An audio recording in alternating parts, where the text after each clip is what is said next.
જય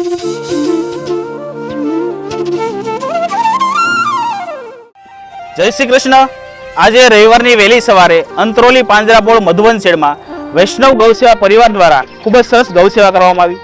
આજની ગૌસેવામાં એક ગાડી નિરણ વાસુ રીતેશભાઈ પટેલ જેમના તરફથી મળે છે, જેમનો ખૂબ ખૂબ આભાર, જેમને આપણે તાળીઓથી વધાવશું। જય શ્રી કૃષ્ણ, જય ગૌ માતા।